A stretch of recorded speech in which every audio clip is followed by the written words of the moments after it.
Hi there, Internet Associate. It's Anthony, and I'm here with my good friend.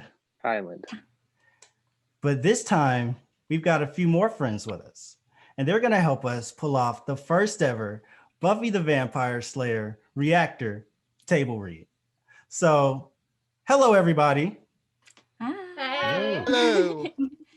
I'm going to go around on my screen real quick and just say each of your names and let you introduce yourself, say what character you're playing, and anything else that you want to say to the people. So, first of all, we got Kyland.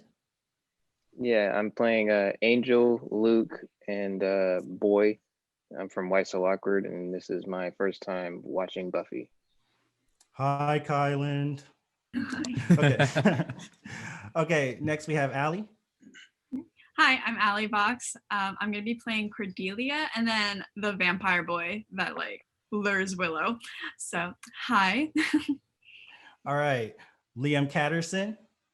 Hey y'all, it's Liam Catterson here. I will be playing Xander, and currently I've just I've just concluded season 5 of Buffy, so yeah, I've got a lot of the Buffy lore in me at this point. So let's get the show on the road. Liam Duke. Hello, I'm Liam Duke. I'm playing Giles and the Master, and I'm excited. Tammy. Hello, I'm Tammy. I'm playing Willow, and I'm nervous as hell. Don't blame you. Dami. Hi, I'm Dami. I'm going to be playing Joyce and the teacher and girl number 1. Georgia. Hey guys, it's Georgia. I'm playing Darla and girl number 3, and I'm sorry for my American accent. Shiny. Hello, Shiny people. This is Shiny Antics, and today I'll be reading for Jessie. I grew up watching Buffy, and I finished reacting to Angel a few months ago. I'm happy to be here, and I too am nervous. Shan.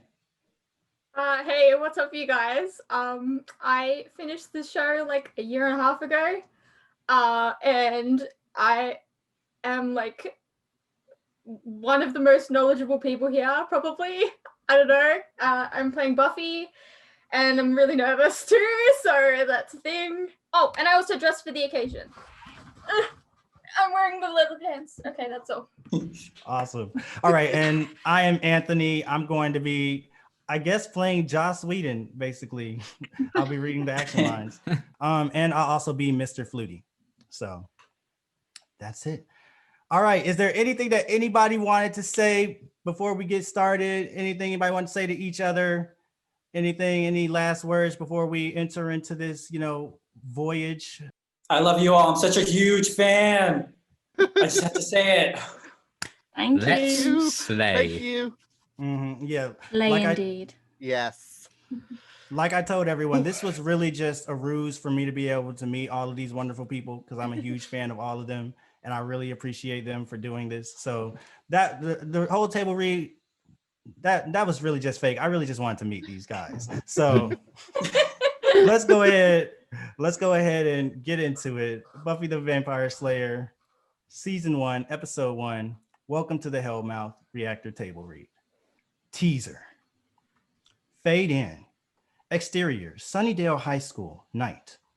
The front of the affluent Southern California school gleams darkly in the moonlight. Cut to interior, hall. The camera tracks through the hall. Nothing. Cut to interior, classroom. It's silent. We track along the wall, past the maps and drawings tacked up on it, past the window, which shatters in our faces. It's just a single pane, knocked in by someone's hand. It unlocks the window and slides it up. The intruder is a college-aged boy with a timid girl beside him. She looks about nervously. Are you sure this is a good idea? It's a great idea. Come on. They climb in. Cut to interior, hall, a moment later. He leads her out into the hall. It's even darker than the classroom. You go to school here? Used to. On top of the gym, it's so cool. You can see the whole town. I don't want to go up there. Oh, you can't wait, huh? He moves to kiss her. We're just going to get in trouble. Count on it. He kisses her, but she turns suddenly, real fear crossing her face. What was that? What was what? I heard a noise. It's nothing. Maybe it's something. Maybe it's something. That's not funny. He looks about them. The place is dark, shadowy. She cowers behind him. Hello? Silence. There's nobody here. Are you sure? I'm sure. Okay.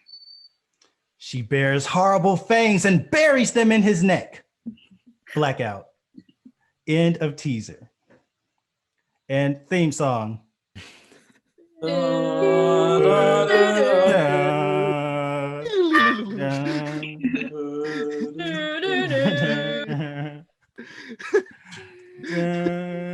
Not working. Copyright strike. Oh my god.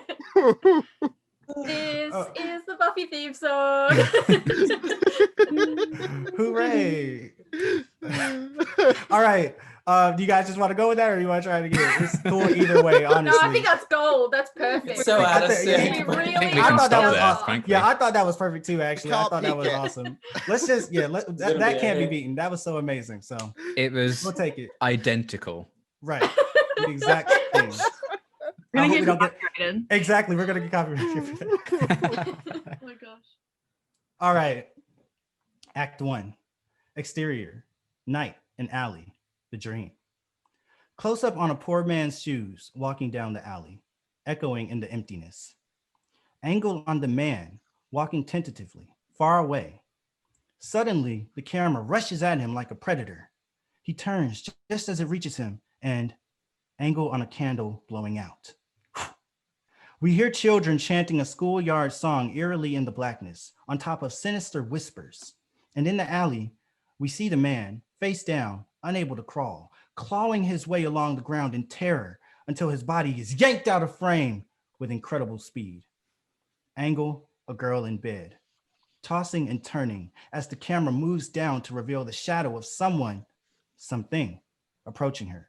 And we hear an impossibly low voice. I'll take you like a cancer. I'll get inside you and eat my way out. We see a pool of blood. A demonic face roars out of the shadows, and we cut to interior, Buffy's bedroom, morning. Her eyes snap open.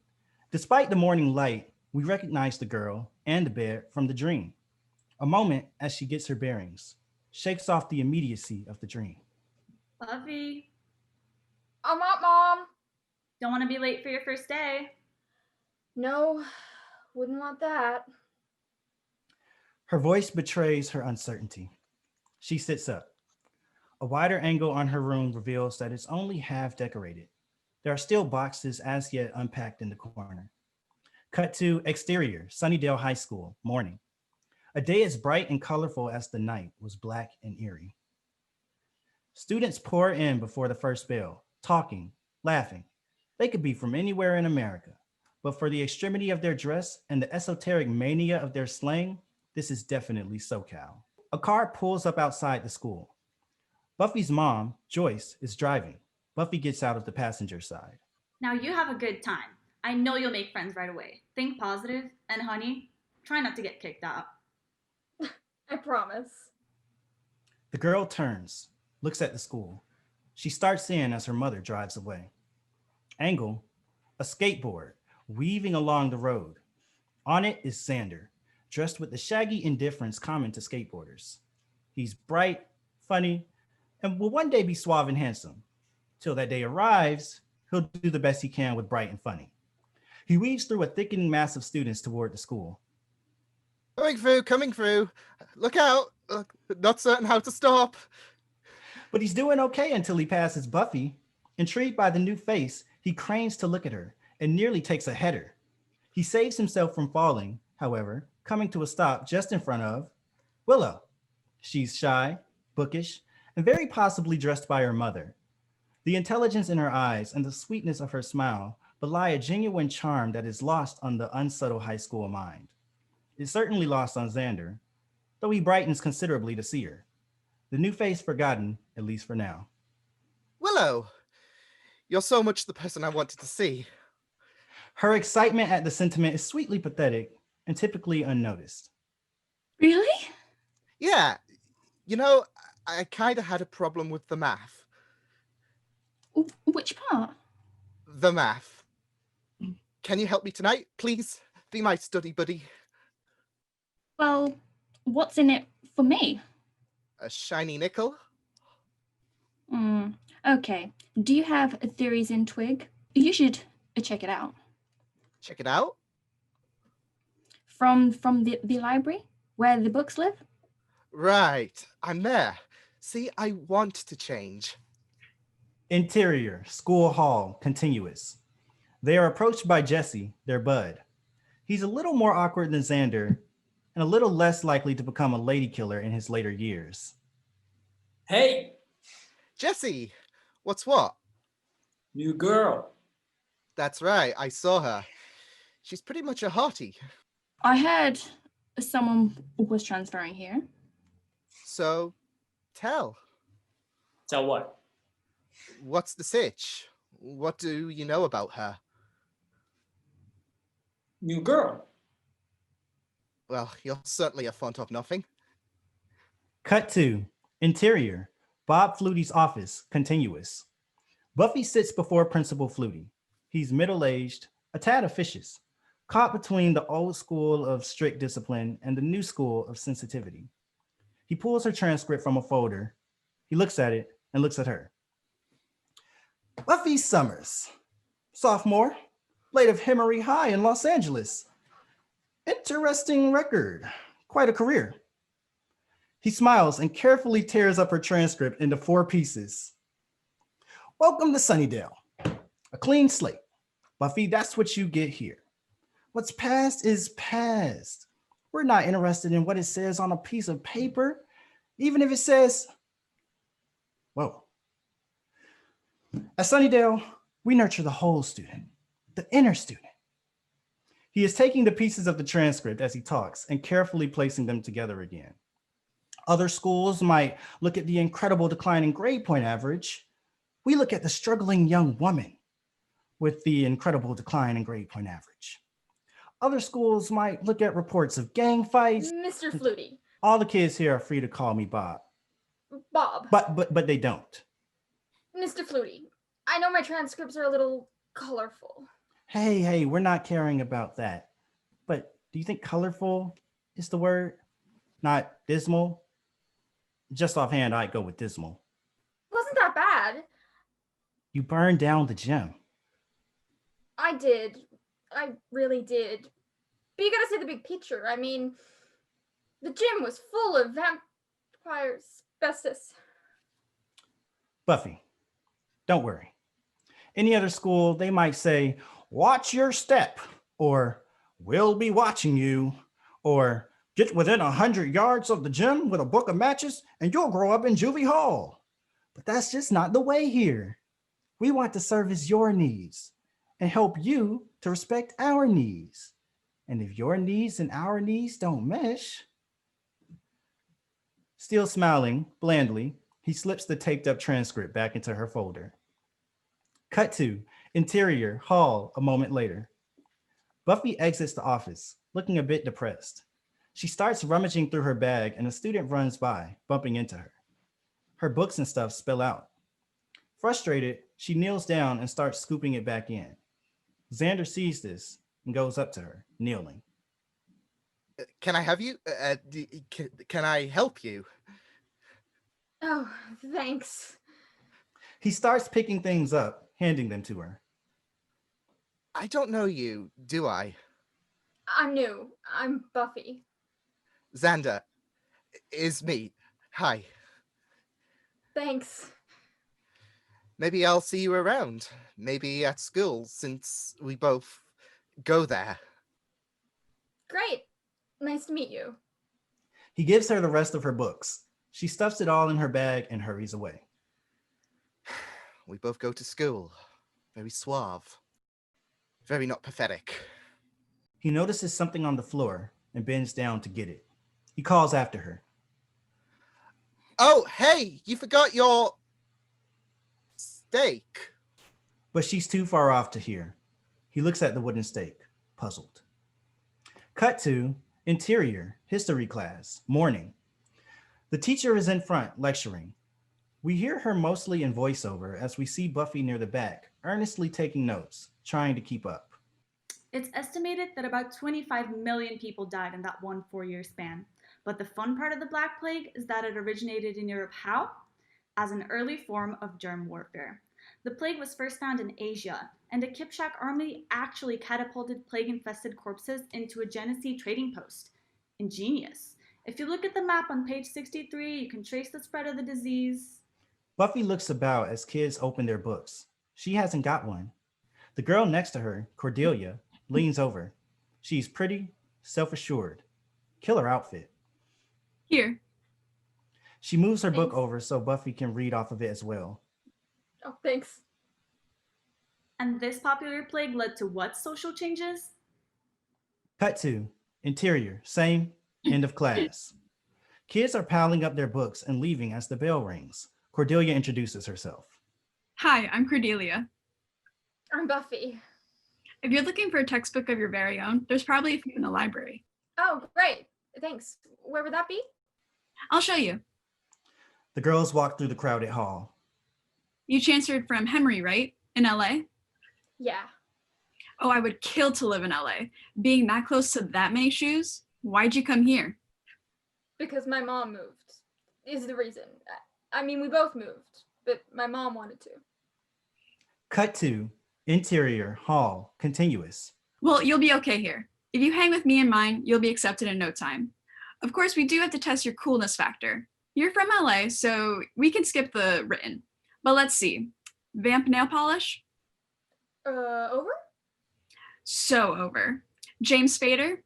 He needs to call me. Frappuccinos? Trendy but tasty? John Tesh? The devil. Well, that was pretty much a gimme, but you passed. Oh, good. They stop at the water fountain, which is being used by... Willow, nice dress. Good to know you've seen the softer side of Sears. That hurt. Buffy says nothing, surprised by Cordelia's sudden viciousness. Willow says, almost apologetically, Well, my mom picked it out. No wonder you're such a guy magnet. Are you done? Oh, she vacates the fountain. Cordy steps up to it, looking at Buffy. You want to fit in here? The first rule is know your losers. Once you can identify them all by sight, they're a lot easier to avoid. She bends down to drink. Buffy looks at the departing Willow unhappily. Cut to interior, another hall, a minute later. As Buffy and Cordelia walk toward the library. And if you're not too swamped with catching up, you should come out to the Bronze tonight. The who? The Bronze. It's the only club worth going to around here. They let anybody in, but it's still the scene. It's in the bad part of town. Where's that? About half a block from the good part of town. We don't have a whole lot of town. You should show. They arrive at the entrance to the library. Well, I'll try, thanks. Good. I'll see you at gym, and you can tell me absolutely everything there is to know about yourself. She goes off. That sounds like fun. Cut to interior, the library, contiguous. Buffy enters, looking about her. It's elegant, full of dark wood, streaming sunlight, and, books. It's also empty. Buffy steps in, looking around. She looks down at the checkout counter to see a newspaper, folded, with an article on the first page circled in red.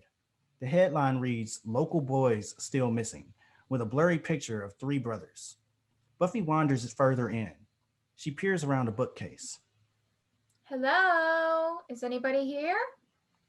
Someone touches her from behind. Startled, she spins. Can I help you? He's British, of middle age, with a quiet intensity. I was looking for some, well, books. I'm new. Miss Summers? Good call. Guess I'm the only new kid. I'm Mr. Giles, the librarian. Great. So you have a... I know what you're after. He leads her to the checkout desk by the door. His office can be seen behind it. He pulls a book out and slides it toward Buffy. Huge, leather-bound, with a single word set in gold in the cover. Vampire. Real concern floods Buffy's face, along with understanding. She steps back from the desk, eyes on the librarian. That's not what I'm looking for. Are you sure? I'm way sure. My mistake. He replaces the book under the counter, So, what is it you said? but she's gone. Cut to interior, women's locker room, afternoon. Two girls approach their lockers, talking. They begin undressing, just shoes and coats and stuff. Get your mind out of the gutter. Stupid. She seems kind of weird to me. And what kind of a name is Buffy? Hey, Aphrodisia. Hey. Well, the chatter in the cafe that she got kicked out, and that's why her mom had to get a new job. Neg. Pause. She was starting fights. Negly. Well, I heard it from Blue, and she saw the transcripts. Something flies out of the locker at her. She screams as the dead body of the boy from the opening collapses on her, eyes horribly wide. Angle from above, the body sprawls out on the floor as the girl steps back, screaming for all she's worth. Blackout. End of Act 1. Act 2. Do commercials too? Oh, Oh yeah, call 1-800. Act 2. Exterior, fountain quad, day. Willow is carefully taking out her packed lunch and how healthy it is. Buffy approaches her. Hi. Willow, right? Why? I mean, hi. Did you want me to move? Why don't we start with, hi, I'm Buffy. And then let's segue into me asking you for a favor. It doesn't involve moving, but it does involve hanging out with me for a little bit. But aren't you hanging out with Cordelia? I can do both. Not legally. Look, I really want to get by here. New school. Cordelia's been nice. To me, anyway.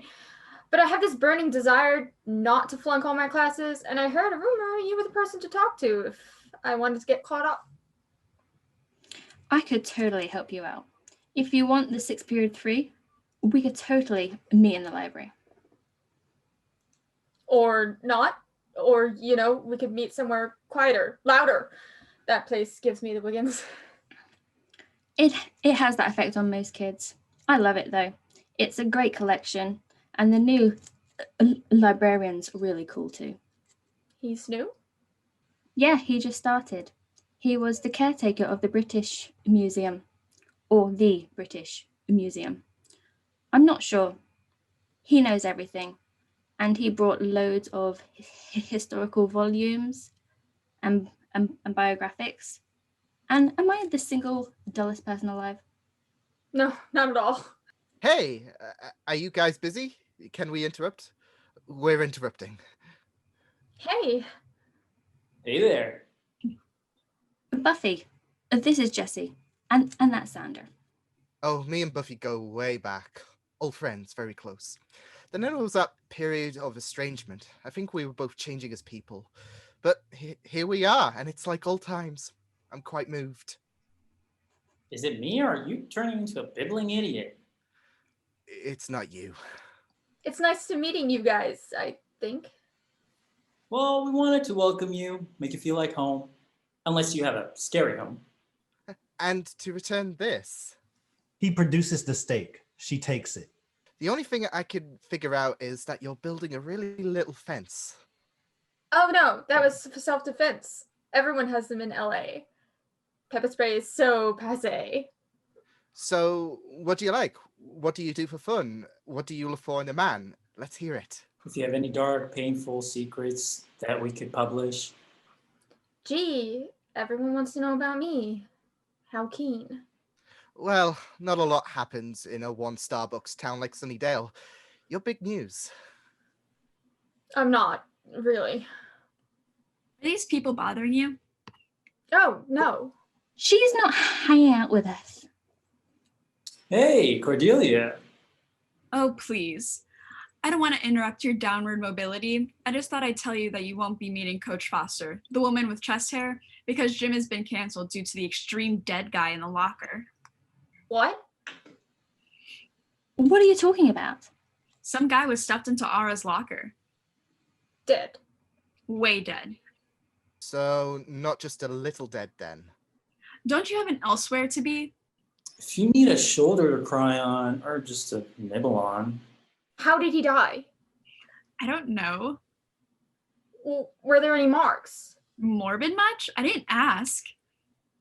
Look, I got a book. I'll see you guys later. She takes off, the others watching her. What's her deal? Interior, hallway outside locker room, continuous. Mr. Flutie closes the door quietly. He turns to see Buffy before him. Oh, Buffy. What do you want? Is there a guy in there that's dead? Where did you hear that? Okay, yes, but he's not a student. Not currently. Do you know how he died? What? I mean, how could this have happened? Well, that's for the police to determine when they get here. But this structure is safe. We have inspections, and I think there's no grounds for a lawsuit. Was there a lot of blood? Was there any blood? I would think you wouldn't want to involve yourself in this kind of thing. I don't. Can I just take a peek? Unless you already are involved. Never mind. Buffy, I understand this is confusing. You're probably feeling a lot right now. You should share those feelings with someone else. Buffy smiles weakly and backs off. Cut to exterior, side of gym, continuous. Buffy comes around the side of the gym. There's a door to the locker room and she tries it. It's locked. She looks around to make sure she's alone and then pulls the door open with a quick tug, splintering the lock. One last look around and she slips inside. Cut to interior, women's locker room, continuous. Buffy approaches the body laid out under a blanket. She hesitates, sure she's not going to like what she sees. She pulls the blanket from his head and shoulders. Angle his neck, which has 2 big old bite marks in it. What floods onto Buffy's face is not horror, but grim frustration. She stares down at the body, nearly seething. Oh, great. Cut to interior, library, moments later. Buffy strides back in, attitude high.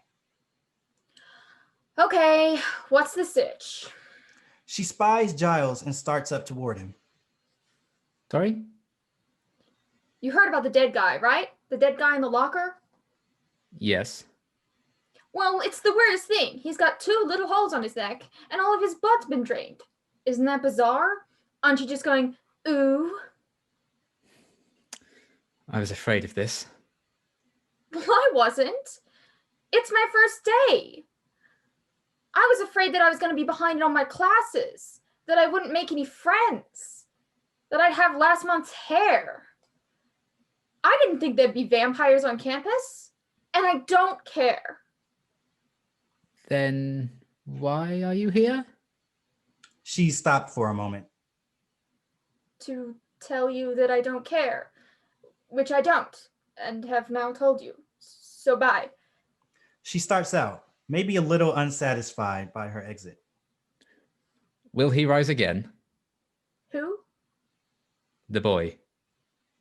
No, he's just dead. Can you be sure? To make you a vampire, they have to suck your blood, and then you have to suck their blood. It's a whole big sucking thing. Mostly, they'll just take all your blood, and then you'll just die. Why am I still talking to you? You have no idea what's going on, do you? Do you think it's coincidence you're coming here? That boy was just the beginning. Oh, why can't you people just leave me alone? Because you are the Slayer. She stops. No comeback just now. He starts down after her, solemnly intoning. Into every generation, a Slayer is born. One girl in all the world, a chosen one. One born with the strength and skill skills to hunt the vampires. To stop the spread of the evil, blah, blah. I've heard it, okay? I don't understand this attitude. You've accepted your duty. You've slain vampires before. Well, I've both been there and done that, and I'm moving on. What do you know about this town? It's 2 hours on the freeway from Marcus. Dig a bit in the history of this place, and you'll find there have been a steady stream of fairly odd occurrences. I believe this area is a center of mystical energy. Things gravitate toward it that you might not find elsewhere. Like vampires. She tries to move past him, and he pulls a book off the shelf, handing it to her. It resembles the vampire book he showed her earlier. He continues to pull more off, piling them up in her arms. Like werewolves, zombies, succubi, incubi, everything you've ever dreaded under your bed and told yourself couldn't be by the light of day. What did you send away for the Time Life series? Yes. Did you get the free phone? The calendar. Cool. Okay, first of all, I'm a vampire slayer. And secondly, I'm retired. Hey, I know. Why don't you kill them? I'm a watcher. I haven't the skill. Oh, come on. Stake through the heart, a little sunlight. It's like falling off a log. The slayer slays. The watcher... Watches? Yes. No. He trains her. He prepares her. Prepares me for what? For getting kicked out of school? For losing all of my friends? For having to spend all of my time fighting for my life and never getting a chance to tell anyone because I might endanger them? Go ahead. Prepare me. A beat, and she leaves. Giles heads out after her. Angle, in the stacks. A shadowy figure moves about back there and emerges into the light. It's Xander. Excitement, amusement, and disbelief dancing in his face. Theories and trig in his hands. He tries for a long time to form a word. When he does, it's merely... What? Cut to interior, hall contiguous. Giles comes out of the library and calls out to Buffy. It's getting worse. She stops, turns. There are people about, so they're forced to whisper. What's getting worse? The influx of the undead, the supernatural occurrences. It's been building for years, and now there's a reason why you're here, and there's a reason why it's now. Because now's the time my mom moved here. Something is coming. Something is going to happen here soon. Gee, can you vague that up for me a bit? As far as I can tell, the signs point to a crucial mystical upheaval very soon. Days, probably less. Come on, this is Sunnydale. How bad an evil can there be? Cut to interior, dark place, night. The camera tracks silently through a dark and eerie place. We see candles, broken statuary, a few figures bent in supplication, and ominous chanting fills the chamber. As we move up, we see a single figure kneeling well ahead of the rest. He's large, powerful, appears to be in his late 20s. In fact, Luke is much older than that. His dress speaks of many eras, but definitely of none. The chanting increases in its intensity as the camera continues to move about the place, passing over Luke, and we see what he is kneeling before for the first time, a pool of blood. The sleeper will awaken. As he speaks, we see his face clearly. Vampire, not pretty. The sleeper will awaken and the world will bleed. He dips his finger in the blood. Amen. And now we see wider angle, the church. It's a bizarre ruin we're in, buried beneath the ground. The stanchions and arches stand at haphazard angles, sheeted rock pushing in at all sides. The pool of blood is on what would be the altar. The chanting fills the vast room as we black out. End of Act 2. Act 3. Break off. Y'all got anything you're trying to plug, like for the commercial break or anything? Bloody hell. This everybody go subscribe to everyone that's watching. That's the commercial, I guess. This video is not sponsored. Right. By Ray It Shadow could be. Legends. Yeah, exactly. Exactly. Joss Whedon, sponsor us. Somebody, come on. Act 3. Interior, Buffy's bedroom, night. She's in the agony of outfit choosage. Oh my gosh. Siri always thinks I'm saying, hey Siri, when I A say mysterious voice says, It happens to me all the time. Oh my My gosh. phone's just listening. You gotta be on the it's show, so Siri. irritating. Really? Like, gosh, Siri, come on. I'm trying to do something here. Okay. Act 3. Interior, Buffy's bedroom, night. She's in the agony of outfit choosage, getting ready to go out. She has two, one scanty, the other somewhat plain. She holds them alternatively in front of her, looking in the mirror. Hi, I'm an enormous slut. Hi, would you like a copy of The Watchtower? I used to be so good at this. Joyce enters, watches her. Are you going out tonight, honey? Yeah, Mom, I'm going to a club. Will there be boys there? No, Mom, it's a nun club. Well, just be careful. I will. As the conversation segues into serious territory, both women become somewhat uncomfortable with each other. I think we can make it work here. I've got my positive energy flowing. I'm gonna get the gallery on its feet. We may have already found a space. Great. And that school is a very nurturing environment, which is what you need. Mom. Oh, not too nurturing. I know, you're 16. I read all about the dangers of over-nurturing. It's hard. New town and all. For me too. I'm trying to make it work. I'm going to make it work. I know. You're a good girl, Buffy. You just fell in with the wrong crowd. But that's all behind us now. It is. From now on, I'm only hanging out with the living. I mean lively. People. Okay, have fun. Cut to exterior, street, night. Buffy makes her way on foot to the Bronze. She leaves the suburban area the house is in for the deserted city streets on the edge of town. She turns a corner, walks down the street, lost in thought, until she hears footsteps behind her. She stops and turns slowly. A figure stands in the dark behind her, far enough away that she doesn't feel right saying anything to it. It doesn't move. She can't see its face, but it seems to be looking at her. Buffy turns to go. The figure follows. Cut to exterior, another street, a moment later. Buffy turns the corner, somewhat worried, moving faster. The figure follows, always at a discreet distance. Cut to exterior, an alley, a moment later. Buffy turns in. She looks about her. A pipe runs across the narrow alley some 10 feet above her. Garbage cans cluster all the other end. Angle, the figure, turns into the now empty alley and starts down it. Buffy suddenly drops down on him, legs locked over his neck. She throws herself back, tipping him over, rolling herself, and slamming his body onto the ground. He's on his feet quickly, but she grabs him and throws him up against the wall. She closes in, but he makes no move to attack. He puts up his hands. Is there a problem, ma'am? He seems faintly amused.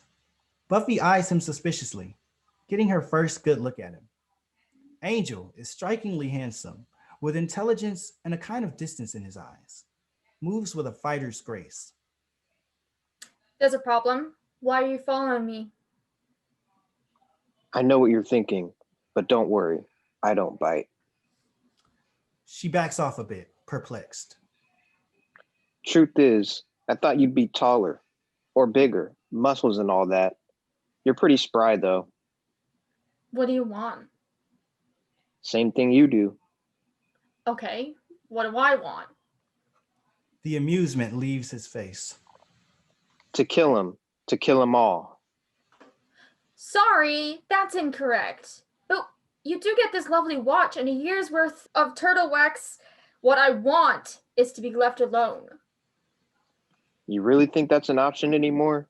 You're standing on the mouth of hell, and it's about to open. He reaches into his coat for something. It's a jewelry box. He throws it to her. Don't turn your back on this. You've got to be ready. For what? The harvest. He starts out. Who are you? Let's just say I'm a friend. Well, maybe I don't want a friend. I didn't say I was yours. He goes. Buffy watches him go and then opens the box. Angle. In the box is a silver cross on a gold chain. Wider angle. Buffy alone in the alley. Buffy looks at the cross, at the departing figure of the mysterious man. And as she walks slowly away, the camera tracks past the corner, past another group of garbage cans. In front of them, right before us, but unseen by Buffy, are two figures. The poor man we saw in her dream and a vampire. The beast has its face burrowing in his neck as the last of his life shudders out. Cut to exterior, the Bronze, night. A decent crowd mills aimlessly around the joint, high school students and older. The place has an appealingly divey earthiness to it. No waiting in line for the bouncer to decide whether you're cool or not. Those that are in line wait only to pay the $4 to get their hand stamped if they're old enough to drink. Buffy moves her way up the line, scanning about for a familiar face. She doesn't find one. As she's let in, we follow her into interior, the Bronze, continuous. It's dark, crowded, and noisy.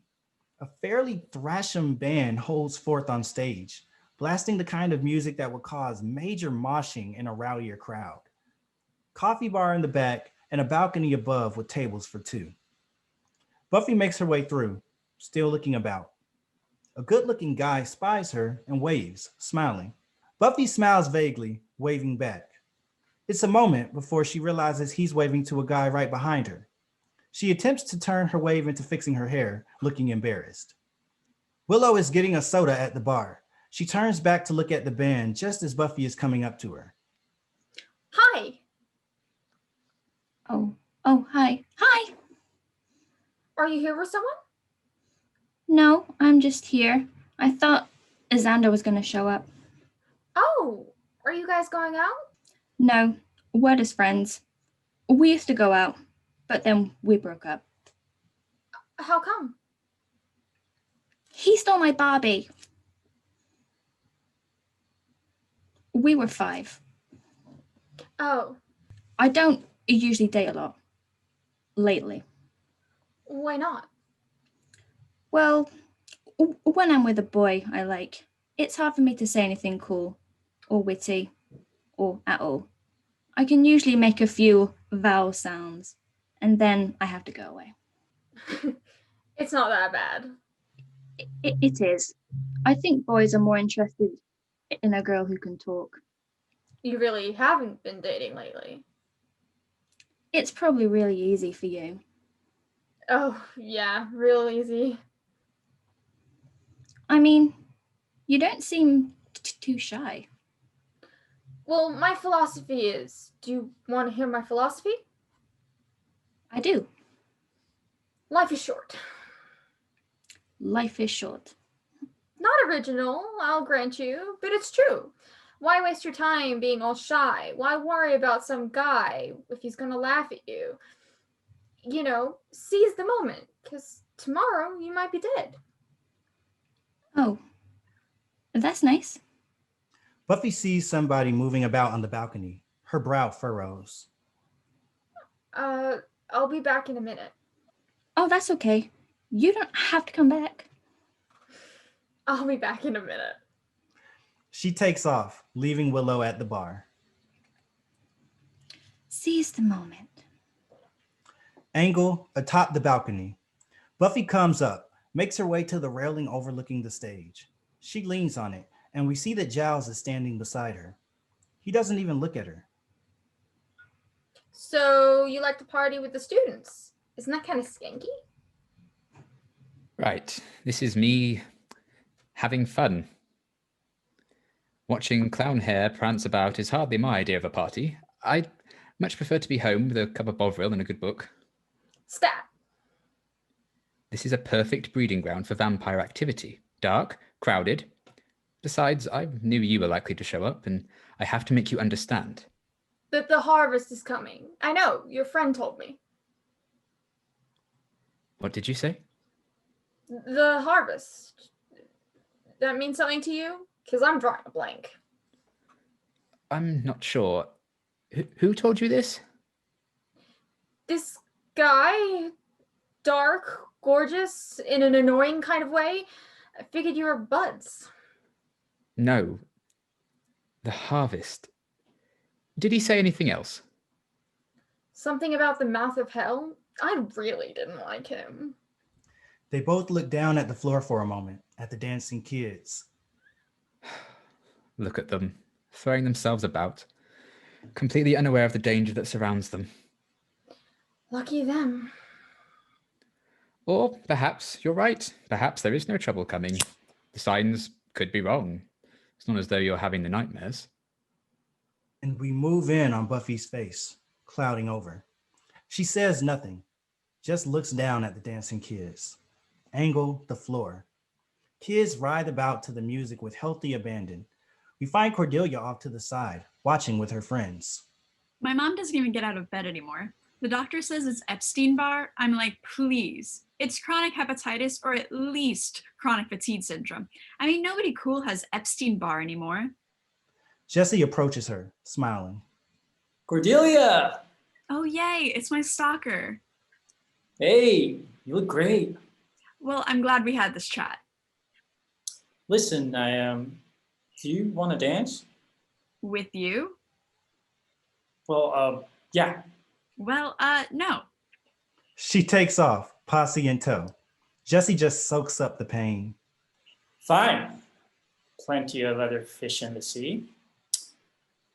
Oh yeah, I'm on the prowl. Witness me prowling. He looks around at the throng, officially beginning his prowl. Angle, Buffy, and Giles. In mid-conversation, shaken by the dreams thing, Buffy is giving ground. I didn't say I'd never slay another vampire. I'm just not going to get way extracurricular with it. If I run into one, sure. But will you be ready? There's so much you don't know about them and about your own powers. A vampire appears to be a normal person until the feed is upon them. Only then do they reveal their true demonic visage. You're like a textbook with arms. I know this. The point is, a Slayer should be able to see them anyway, without looking, without thinking. Can you tell me if there's a vampire in this building? Maybe? You should know. Even through this mass and this din, you should be able to sense them. Try. Reach out with your mind. She looks down at the mass of kids on the floor, furrows her brow. You have to hone your senses. Focus until the energy washes over you, till you can feel every particle of... There's one. Giles stops, nonplussed. What? Where? Down there, talking to that girl. Angle, their POV. In the corner stands a good-looking young man, talking to a girl we can't really see. But you don't know. Oh, please. Look at his jacket. He's got the sleeves rolled up. And that shirt? Deal with that outfit for a moment. It's dated. It's carbon dated. Trust me. Only someone who's been living underground for 10 years would think that was the look. But you didn't hone. Oh no. Angle, the vampire, is still chatting with the girl. He motions for her to come with him, and she comes into view. It's Willow. Isn't that... Willow. What is she doing? Seizing the moment. She starts toward the stairs. Angle, Willow, and the vampire boy head out the back door by the stage. Buffy fights her way down the stairs. She looks toward where they were and sees they're gone. She looks about a moment and then, guessing correctly, heads for the backstage door as well. But it's a struggle. The closer she gets to the stage, the more crowded it gets. She finally pushes to the door. Cut to interior, backstage, continuous. It's dark here and somewhat labyrinthian. Buffy moves slowly, cautiously. There is no one about. She finds an old chair, snaps the leg off, and makes a makeshift stake. There's no one about. Buffy heads for the exit door, sticks her head out it, but there's no one in the alley either. Slowly, perturbed, she starts back for the main door. She turns the corner and he's on her. She grabs him, throws him up against the wall, holding him 2 feet off the ground. Well, holding her, actually, holding Cordelia, who has the same dumbfounded gape that the other girls coming out of the bathroom have. Delia! Excuse me, could you be any weirder? Is there more weirdness that you could have? Buffy lets her down, lowering the stake. God, what is your childhood trauma? Did you guys see Willow? Did she come by here? Why? Did you need to attack her with a stick? Buffy gives up. Face red, she retreats back the way she came. Cordy and the others are still agape. After a moment, Cordy regains her composure. Excuse me, I have to call everyone that I've ever met right now.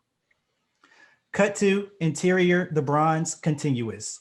Buffy comes back out, finds Giles at the bottom of the stairs. She looks around as he says, Is he dead? That was fast. Well done. I'd best go to the library. This harvest is... I didn't find them. The vampire's not dead. No, but my social life is on the critical list. What do we do? You go on, I'll take care of it. I should come with you, no? Don't worry, one vampire I can handle. As she exits, she brushes past Jesse. The camera stays on him as we see he's chatting up a girl. What did you say your name was? And the camera comes around to show the girl he's talking to. It's the vampire from the opening. Needless to say, she has her normal face on, and she'll be known from now on as... Darla. Darla. I haven't seen you before. Are you from around here? No, but I've got family here. Have I met them? You probably will. Cut to interior, the church, continuous. The chanting we heard earlier continues, peaking in intensity. By the altar, Luke suddenly looks up. He starts moving slowly back, eyes wide with religious fervor. All the figures in the church start moving back, almost as one. Angle, the pool of blood. We're low, right above the surface, as Luke prays before it. Suddenly, a head shoots up from in the blood. Luke starts, looks at it. He moves back away from the pool. Something breaks the surface of the liquid. Something rises. It is the master, the most powerful of vampires, born Heinrich Joseph Nest some 600 years ago. He wears a vaguely SS-like outfit. What he does not wear is anything resembling a human face. He is as much demon as man. As powerful as Luke is, it's clear that this man is so much more, both from his bearing and from the reverence with which Luke looks upon him. Master. Blackout. End of Act 3. I just want to say, I had no idea that the master's name was Heinrich Joseph Nest. Same. Yeah. This is just the first time for me. The most evil name. You learn new stuff from reading these scripts. That's the cool thing, because I think a lot of the lines in this script in general aren't even in the actual episode. Yeah, there's But- the Principal Flutie conversation. Mhm. I don't think that's in this pilot. I think that's in unaired pilot, maybe. Has everyone seen the unaired pilot?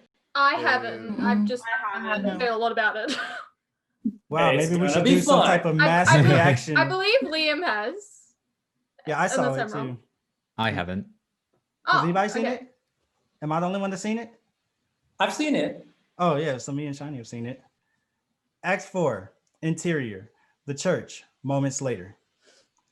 The master steps forward, his face still in relative darkness. Luke steps back reverentially. The master looks about him for a moment. Luke, Master. I am weak. Come the harvest, you'll be restored. The harvest. We're almost there. Soon you'll be free. The master takes another step forward, past Luke. He reaches his hand out slowly. As he does, the air in front of him starts to ripple slightly, a kind of mystical wall. He pulls his hand back. I must be ready. I need my strength. I've sent your servants to bring you some food. Good. Luke starts out. Luke, Yes.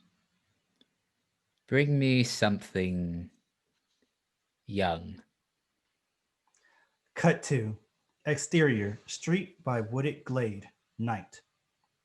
Willow and the vampire boy walk along, alone in the dark. She's clearly nervous, though not for the reason she should be. It sure is dark. It's night. That's a dark time. Night, traditionally. They walk a bit more. I can't believe I've never seen you at school.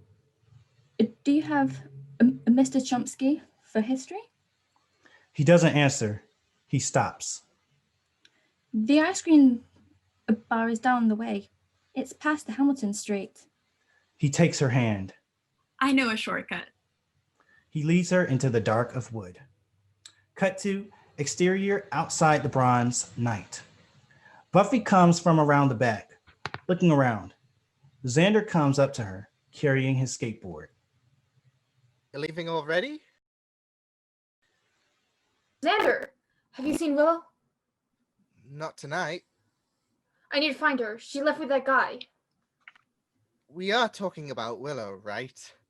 Scoring at the bronze. Work it, girlfriend. Where would they go? Why? You know something about Mr. Goodbar that she doesn't? Oh, hey, I hope it's not a vampire, cause then you'd have to slay him. She turns back to him, surprised and miffed.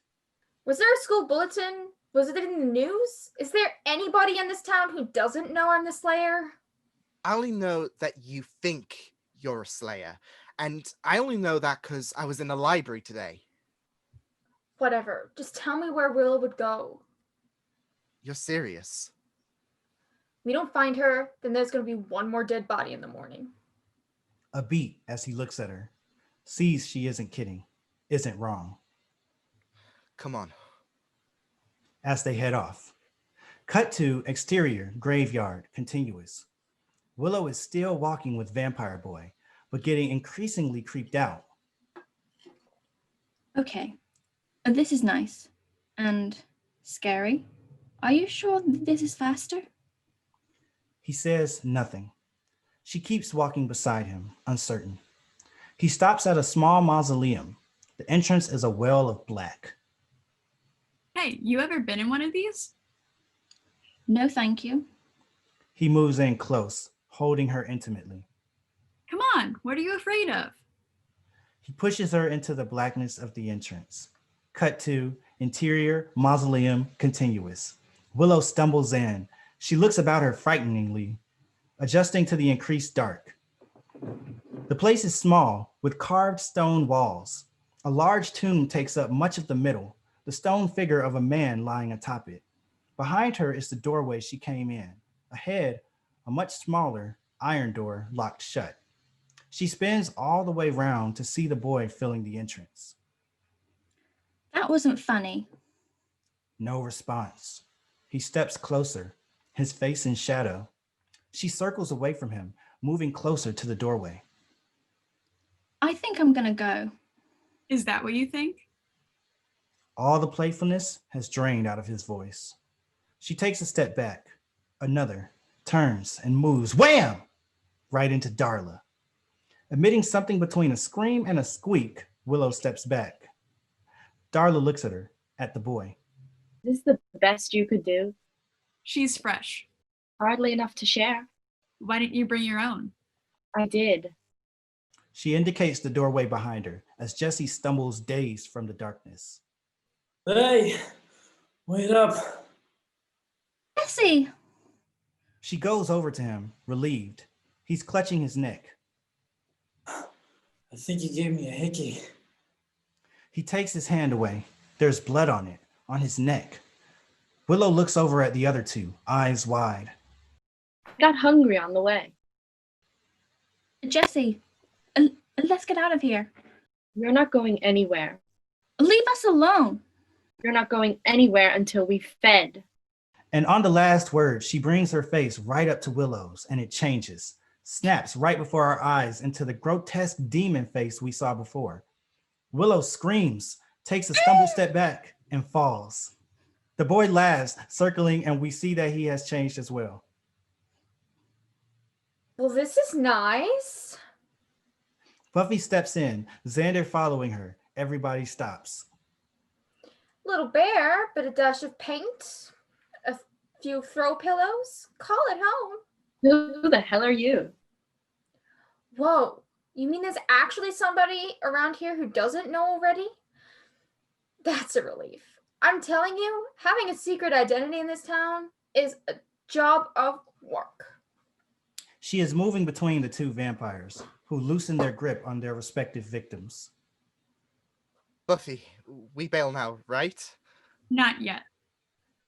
Okay, first of all, what's with the outfit? Live in the now, okay? You look like DeBarge. Now, we can do this the hard way, or, well, actually, there's just the hard way. Fine with me. You sure? It's not going to be pretty.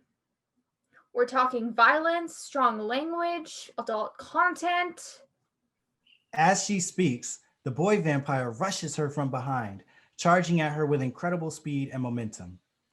Buffy whips a stake out from her jacket and in one graceful motion sticks it out behind her, letting the boy impale himself on it. He stops, eyes wide, and falls back. Buffy never even faces him.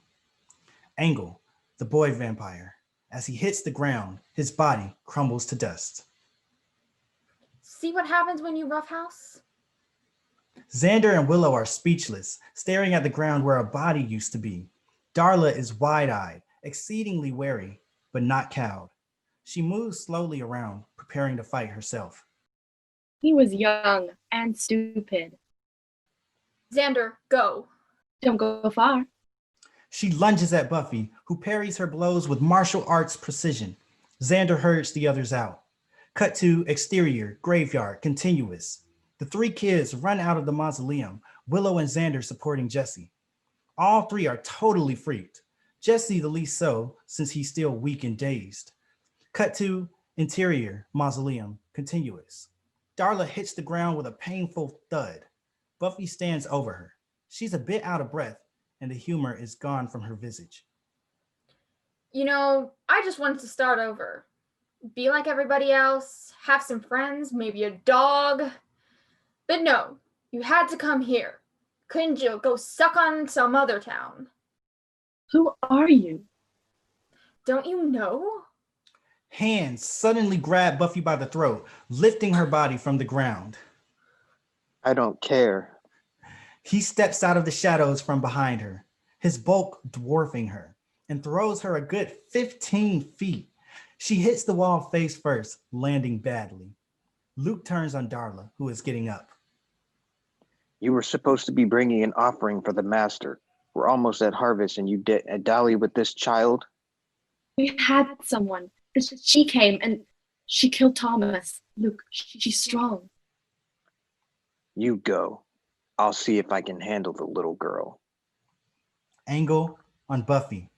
She lifts herself off the floor just as Luke suddenly closes on her, grabs her. She's ready this time though, and she knocks his arms away, kicks him in the face. It sends him back a bit, but he recovers in a second, landing a solid punch to her jaw. You are strong.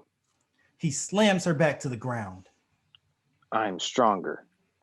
Cut to exterior, the forest, continuous. The three kids are making pretty good time, despite having to support Jesse.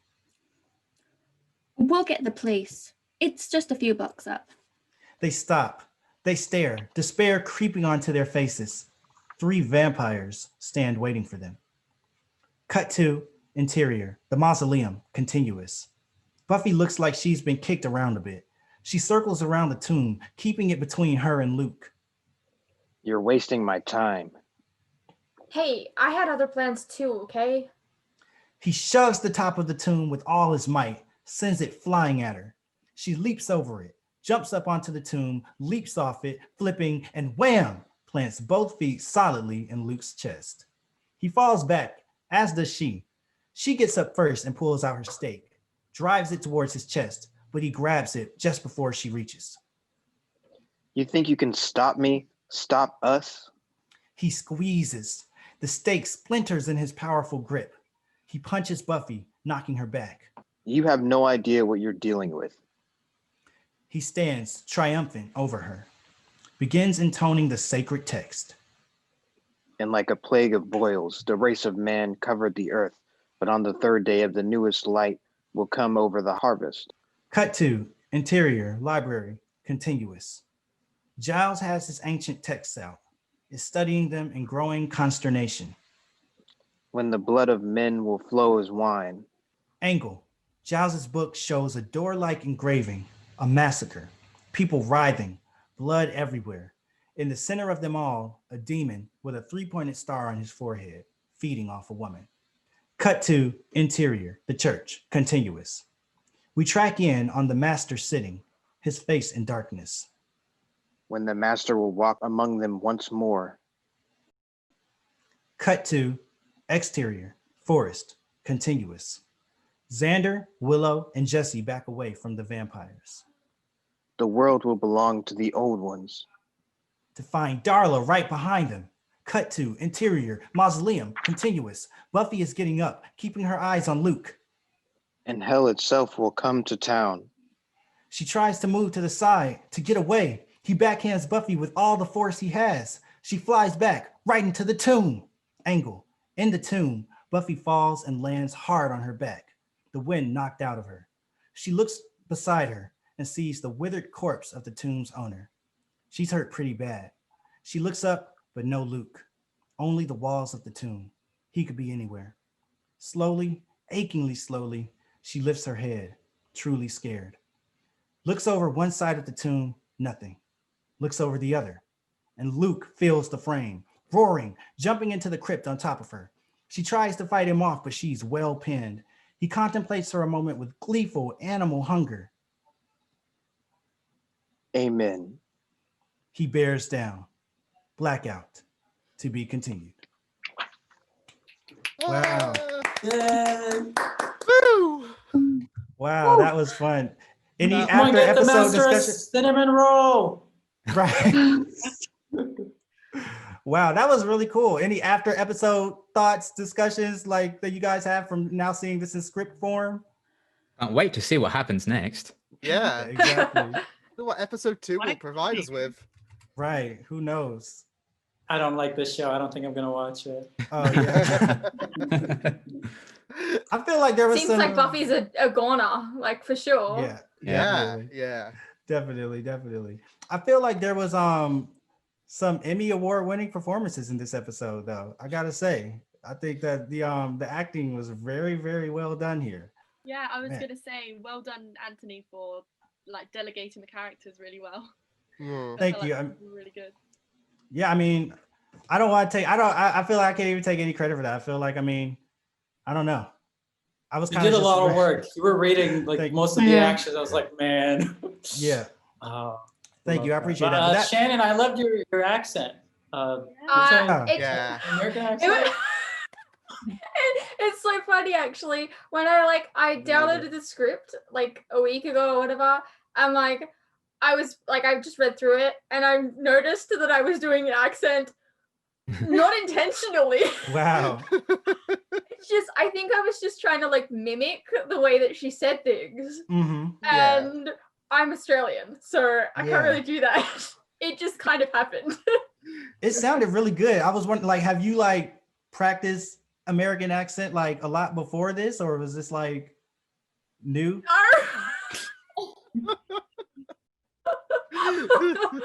But I watch a lot of TV, so Wow, yeah. Yeah, ironically, I don't- shows it's like kinda what I Buffy is do. how I speak in an American accent. So Mhm. that's the stuff that you usually watch like over and over again. You kind of pick Yeah. up on. yeah. Yeah. Yeah. And Georgia, you too. You had the American accent as well. I'm like, wow, you guys, that's pretty awesome. You're like actually, I wasn't even expecting all that. Like, so I thought that was really cool. Oh. Thanks. Is she not American? Nope. No. Where are you from? Just from England, London. Oh, Hmm. I thought you were American at first. I was like, wait, she's No, Australian. I'm- And like, Nice. really Australian. yeah. That's how It's 4 a.m. for me. wow. Oof. Well, that shows how convincing they were. Buffy's Oh, tired. man. I worked hard on my British accent, so Oh yeah, like, Oh, yeah, yeah.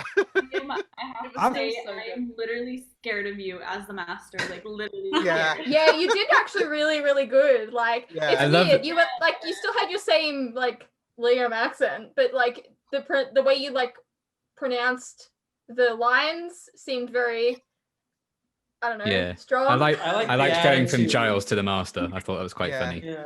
yeah. But It Giles sounds is It really, sounds like really the master amazing. just woke up from a nap or something. He just sounded really grumpy. hmm Mood. But Oh, man. Ali, I really like your American accent too. No, I'm just playing. That was Thanks. I know. Very fluid. no, but no, great job as well. I mean, like that was I really liked Cordelia, and I liked how you did Vampire Boy too. Thanks. Like I think everybody did an amazing job. Liam Catterson, I loved Xander. Like that was, I mean, I like didn't do much. I was when I was reading this yesterday after I got the email, I was like, you could just take out Jesse's lines and it wouldn't even affect the script. But I think he was like added there so he can be killed off.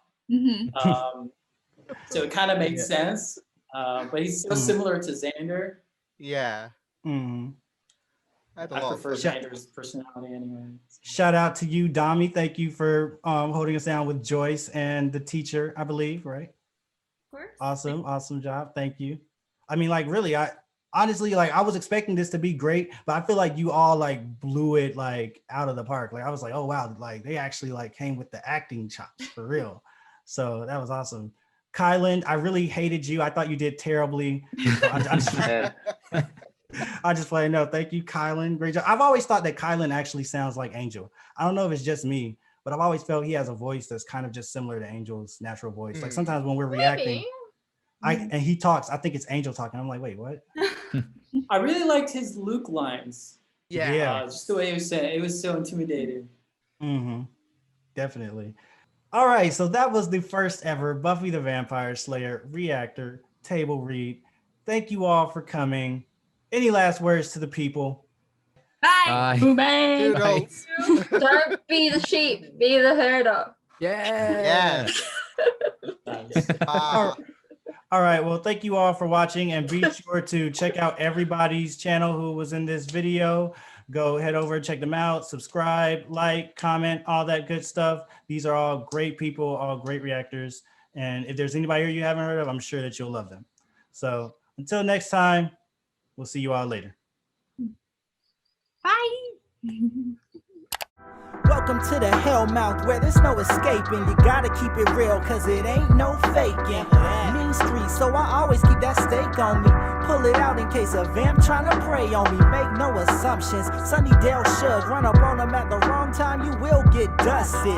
Trust it, they don't even try to fight it. Rap game is my home and you are not invited. You ain't got a soul, then there's nothing else to offer. I got them all froze like they Willow at the opera.